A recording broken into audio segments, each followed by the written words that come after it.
If you can't confidently close over the phone, I don't care how many leads you've got. You don't have a business. You have a hustle, and hustles burn out.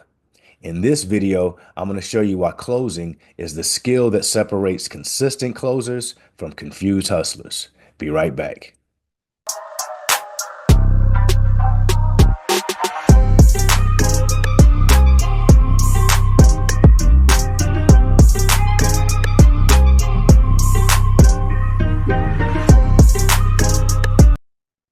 All right, let's get to it.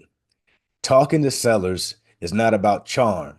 It's not about talking fast or asking a million questions or trying to convince the seller of anything. It's about posture and it's about listening. It's about actually wanting to solve problems and not just chase deals, so to speak. And I know in our industry or in any type of quote unquote sales space, you always hear folks saying the term always be closing. All right. Well, in this case, guys, we're not closing anything. We really want the seller to sell us and close us on why we should be purchasing their property. And if you listen to what they're telling you, you'll be able to uncover the motivation to see if that's something that we can actually do, if we can be a problem solver, if we can solve the problem that that seller has. So let me give you an example of how that goes and what a call actually goes like. When you reach out to your sellers, the first thing you want to do is confirm that they still have that property and that that property is still for sale. So let me give you an example. Mr. Seller, I see you have a property at 123 Main Street. Is that property still for sale? Great. How much are you looking to get for it? Okay. Tell me a little bit about the situation. What do we got going on? And while they're talking, guys, be listening. Take notes. This is the time when you're actually trying to figure out if, again, you can be a solution to their problem. This is the time where they're going to be explaining to you, hey, I want to sell this house because I had a tenant in there last year, but they tore the place up and we didn't have money to fix it. So it's been sitting vacant for a few months.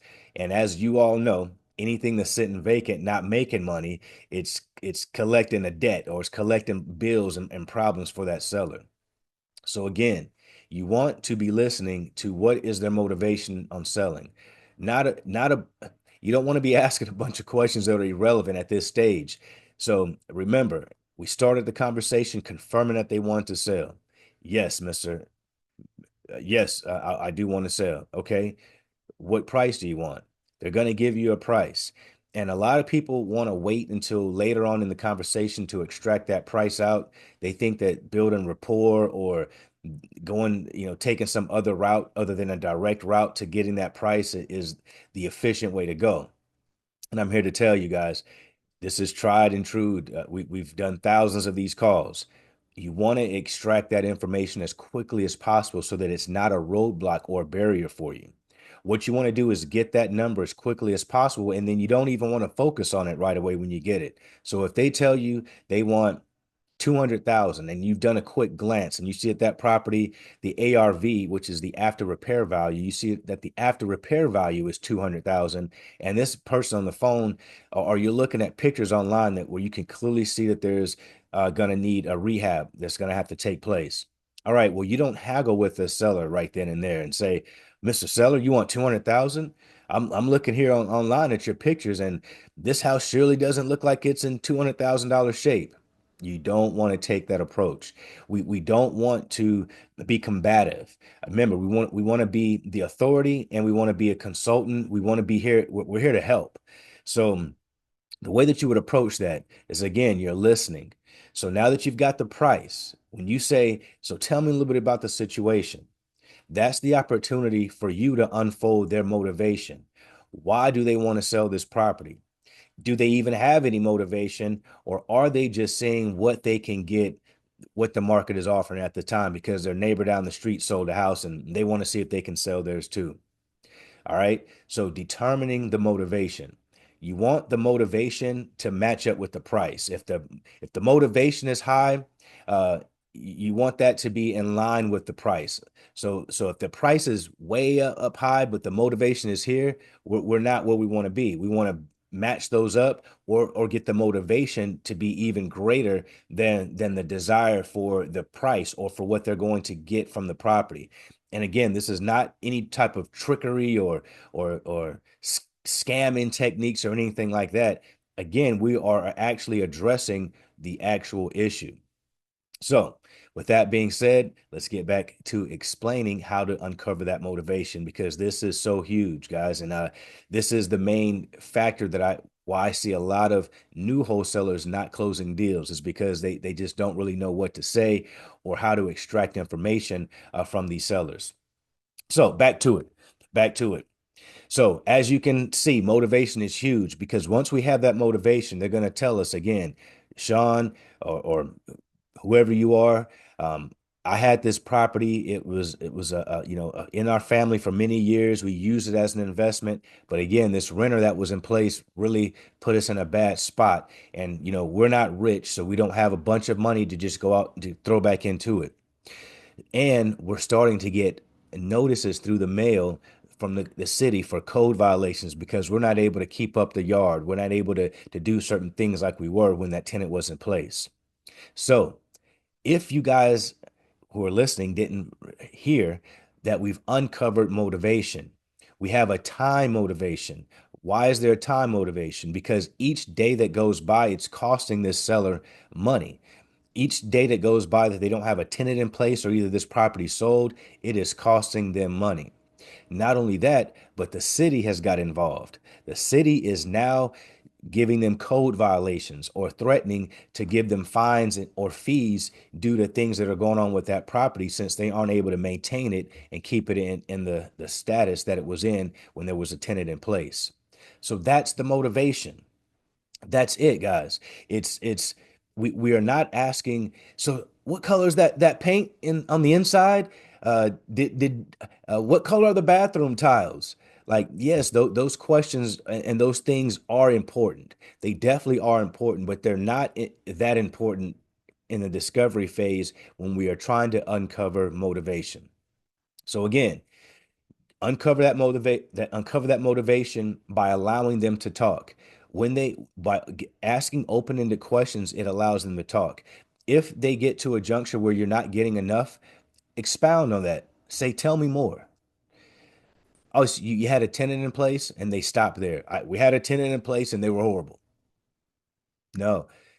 Okay. Oh man, that sounds bad, man. You had a bad tenant, man. I know what that's like. So tell me what happened. What exactly happened?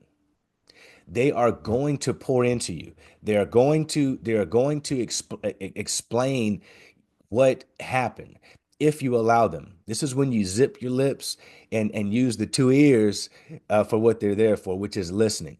Because again, you have to be able to go back and provide information to this or data to the seller when you want to negotiate the price. So let's get back to that piece because I know a lot of you are probably who are new, especially you're probably caught up on that saying, well dang, Sean, let's get back to that price piece because you're asking for that right up front as we should be, as we should be.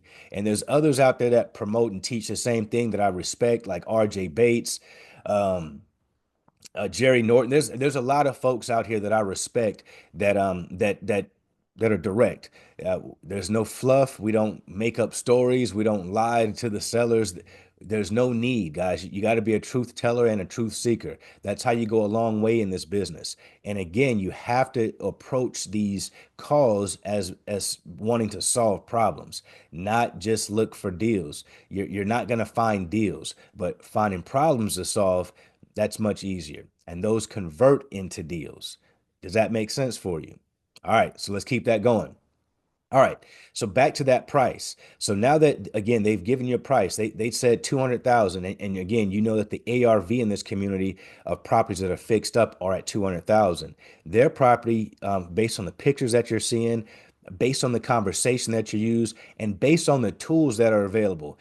For me and my organization, we have calculators. We use online tools and data to help us determine if this deal will work for us, if we can be a solution for this seller or not. We don't guess. We don't lowball. We don't just, oh, the house is worth 200,000 as ARV. All right, so let's offer 50,000.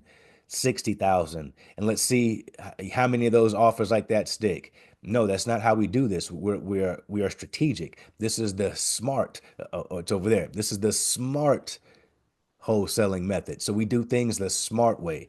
Um, we don't do things that don't make sense or things that we can't measure the results, so that we can either scale up or scale those results down. So when you're again are speaking with this seller, now that he or she has told you a little bit more about that property, because remember, we didn't harp on that price at first. We said, okay, 200,000. So tell me, what's the situation? What do we got going on? So now they've told you, Sean, man, we had a bad storm come through during the winter, and it knocked over a tree into the back of our porch. So the porch is in bad shape, but once that porch is fixed up, I know this property is going to be worth a lot. Okay, so you've got to be able to bring that data back to the seller when you are educating them on why their price works for you or won't work for you. So, Mr. Seller, I know you said there was a storm, something fell on the back porch, a big old tree, and it caused you significant damage that you weren't able to get fixed, like you said, because there wasn't a tenant in place, so you weren't collecting rents. This would have been all out of pocket for you, and you just weren't able to absorb that. Am I right there? So did you look into it at all on those estimates on getting that back porch fixed? Okay, so you did talk with a few people, and they're telling you it's going to probably be about 10 to 15,000. Okay. All right. So guys, I'm gathering information because when I go back to the pricing, what I'm going to ask the seller this question. Mr. Seller, if we could pay all commission costs, close, on your time frame pretty quickly, what would be the best price that you could offer me on this property? Then you're silent. You be very silent. You'll have the tendency to want to talk. Don't. Be silent. Even if it's an awkward silence. Let them tell you what that is. Well, Sean, I think the lowest we could probably go is 180 here. 180? Is that the best you can do? Yeah, Sean, I'm thinking, 180, maybe 175. Okay, well, Mr. Seller, this is what I've got here. So what you want to do now is you want to take this as an opportunity to educate the seller on their asking price and what you can pay and why. All right, Mr. Seller, I see that you're saying 175 is probably the lowest you can go. Well, let me show you what I'm looking at here. So in my handy dandy calculator that we use to close deals, we put in numbers so that this is not an emotional decision. It's strictly based upon the numbers. And I know that you understand that we're in this for business as well, that we're not a nonprofit organization. So we want to make sure that we can, this is advantageous for us to get involved as well.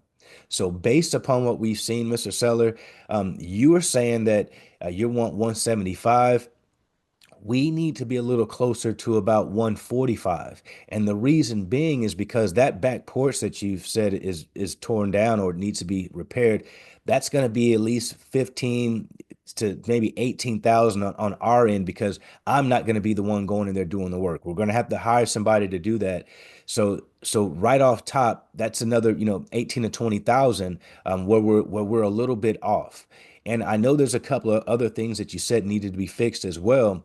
So in order for me to justify my, your price, or justify a price that makes sense, I'd have to be a little closer to the 135 range. Does that make sense, Mr. Seller? You want them to you want them to understand why and how are you coming up with these prices.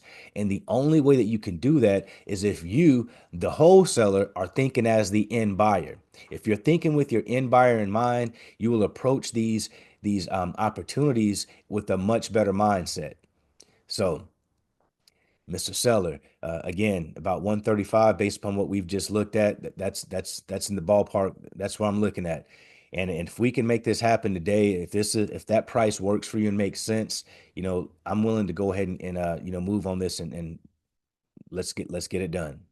Again, silence. Well, Sean, it's a little bit lower than I wanted to go, but I see what you're saying here, and I don't want to have to do the work, and And Mr. Seller, you're 100% right. And Mr. Seller, I want you to see here that I'm not trying to lowball you. I actually want you to be armed with some information so that even if we don't do business today for whatever the reason, I want you to be armed with information so that when the next guy or when the next investor comes to you and wants to buy your property, you have a little bit more to go off. So when they try to lowball you or give you an offer that's right in line, you understand why. Make sense for you, Mr. Seller? Okay. And guys, the reason why we're doing all of these things is because it, again, it helps our posture. It helps position us as the authority. It helps sellers don't care about really all that rapport building, things that we care about. They don't care about none of that. All they want to know is can you help them with their problem? That's it. So make sure that you are putting yourself or positioning yourself as someone who can help, someone who can solve problems and approach it that way. Don't approach it again as someone that's just trying to lock a deal under contract. These are people's real lives that we're involving ourselves in. So be a professional. Do what's right to help those folks out. All right.